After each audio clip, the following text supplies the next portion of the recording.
Welcome back to SaharaTV. We are pleased to have for our next segment Major General Chris Olukolade, spokesman for the Nigerian Defense Forces. Major General, welcome back to the show. Thank you. Good evening. Good evening to you. The military has been publicizing many of its successes against Boko Haram insurgents this past week. Can you summarize for us the military's achievements thus far? Well, from the plans to execute the directive of Mr. President to ensure that the terrorists are forced out of their enclave in order to ensure that normal socio-economic activities can take place in all parts of the Federation. There has been a series of military operations coordinated by air and by land towards achieving this. And a number of their enclaves have been identified and are being taken out with a combined operation of the Nigerian Air Force as well as the ground troops, all moving together in the concerted mission to wipe out these terrorist cells and enclaves.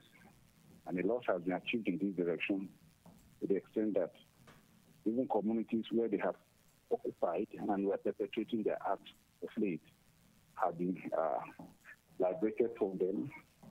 A number of them have died. A number also are in flight. They are running away. Quite a number of their weapons have already been captured. And a number of achievements have been made in terms of restoration of law and order in that area. At the moment, mopping up operation is continuing in most of the localities in order to search out for arms and also possibly those who might be loitering around among the terrorists. I see. What is the military doing different this time than maybe what it's been doing in the past? Or what is making the situation that the military is currently involved in more effective than maybe what's been done previous? Well, a number of factors. All the while, the military have been training, even in the midst of the mission, been training and adjusting men to the situation. Equipment have also been coming in, as well as the coordination within the forces has been stepped up, which is backed by the fact that the participating forces now have most of their required equipment to discharge their own aspect of the mission. And we also have, in addition, the backing from without our border of our neighbors, who this time around have also been very faithful to the agreement that they should not allow their spaces to be escape route for these terrorists. And so the pounding has been on them from every direction. That perhaps may be what is different. I see. So are you confident now that the soldiers on the ground have the kind of equipment they need to effectively combat the Boko Haram insurgency? Well, the fact that things are being constantly upgraded to meet the required challenges, the input is incremental. As I speak to you, many more are coming in, and we believe they will keep coming in to enhance the operation altogether. I see.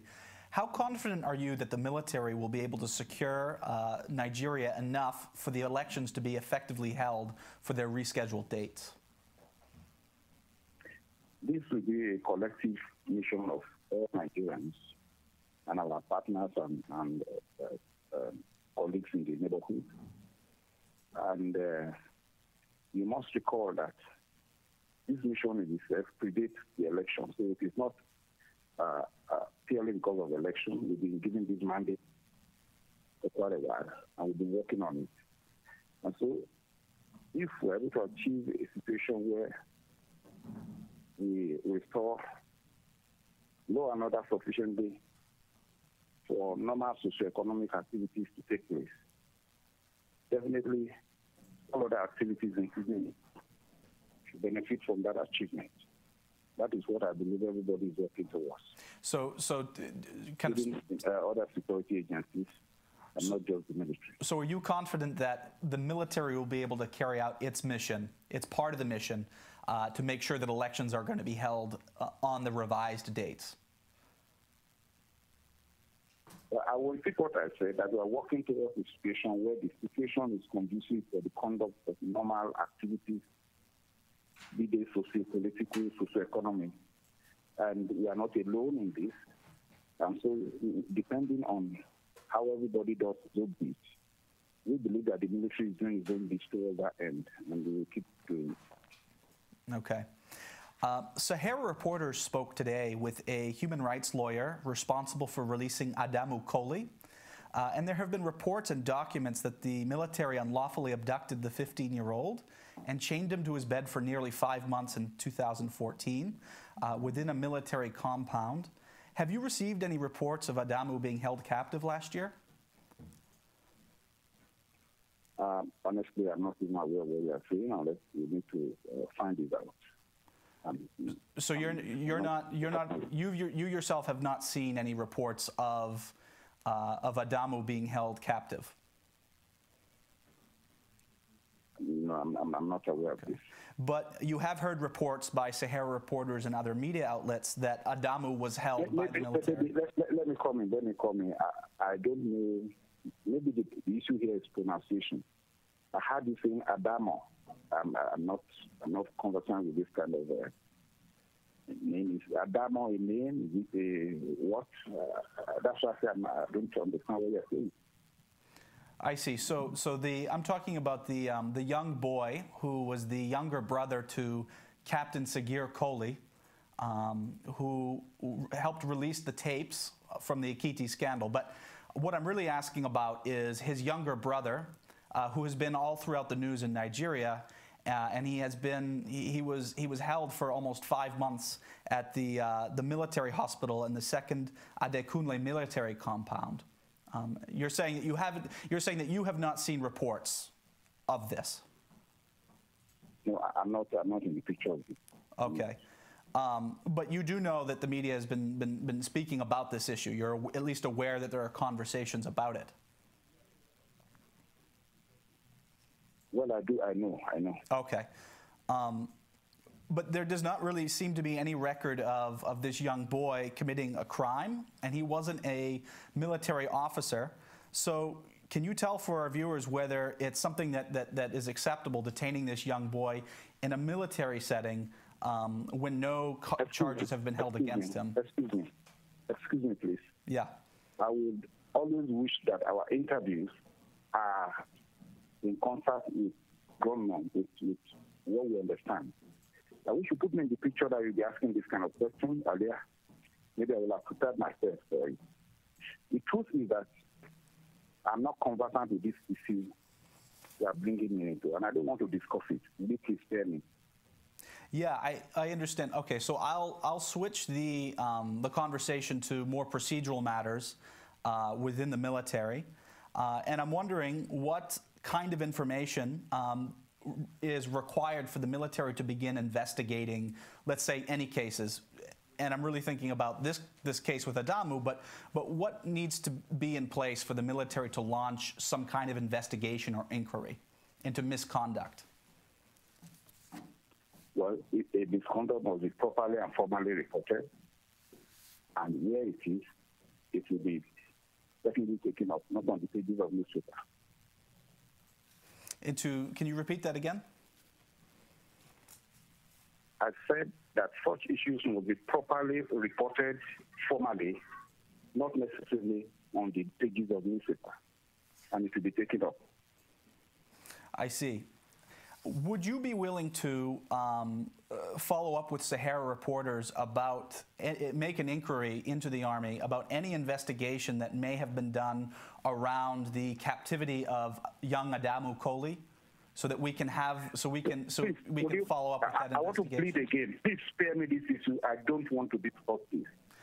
I'll be committing myself, discussing what I'm not conversant with. And I've pleaded for this earlier. I wish you would stick to that. I don't want to discuss this now, please. I don't have enough to discuss. Right. I understand the difficulty of your position. What I'm asking now is whether you would be willing to follow up on your resources within the military and make inquiries for us, for the media, about whether Adamu was held captive, and if so, what the justification was. I'm just asking for whether you will follow up with Sahara reporters about those kinds of investigations. If there is any misdemeanor anywhere, the process to properly report it to the authorities, and it will be taken up, not necessarily as a matter of discussion on the media. Okay. Well, the media is right now not in a position where we're willing to let go of this case because we're very concerned about these human rights abuses and their connection to what's been going on in Ekiti State. But I'll move on from the question of Adamu. And Sahara Reporters has recently published a document signed by Brigadier General Momoh calling for a board of inquiry for the departure of Captain Koli. And I'm wondering whether you would be willing also to find out what the result or the conclusion of that board of inquiry was. And I'll quote just a part of it, that Momoh, Brigadier General Momoh, was to investigate the circumstance that led to Captain S.I. Koli to abscond his place of duty. And they were looking specifically for why he may have absconded duty and whether he had committed any offense leading to that and his relationship with colleagues. And this was signed by Brigadier General Momoh.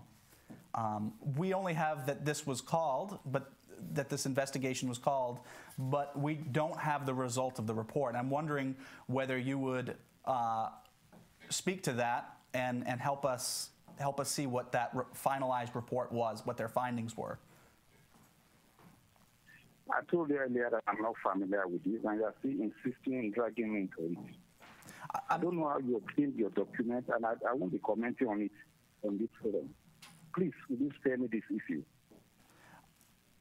I have one more question related to this, and it's that we have now recently, as of the past 2 weeks, Senator Amashore, Senator Albani Koro, and Governor Ayo Fayasi have accused Brigadier General Momoh of taking bribes from the APC.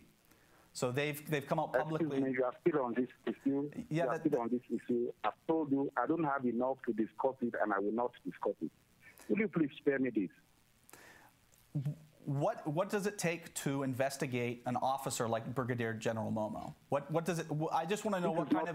This is not where we will investigate it. This is not where we will investigate it.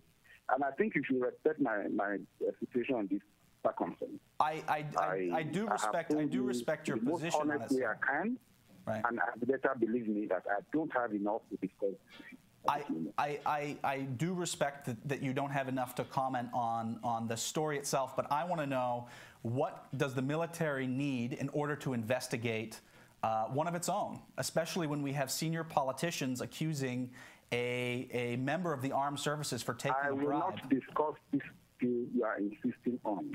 You're unwilling to. I've said the much I want to say. The much I told you is that if there is a misdemeanor, it is properly reported, it should be investigated. It should be investigated. The much I want to say, but in being specific on certain names, certain issues, certain circumstances that I don't know about, I don't understand, it would be unfair to drag me into discussing it now, and I think you should try to be fair to me.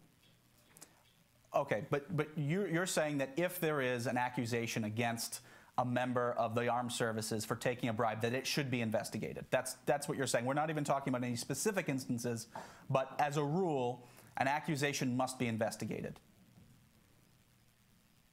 That is what I'm telling you. Okay. If it is properly reported to the authority. Okay. All right. I want to thank you very much for your time today, and I appreciate you coming on the show to speak with us. Thank you for watching Sahara TV. Please stay tuned for our continued coverage of this story as we interview Major General Chris Olukolade, spokesman for the Nigerian military, about these facts. Thank you for watching Sahara TV.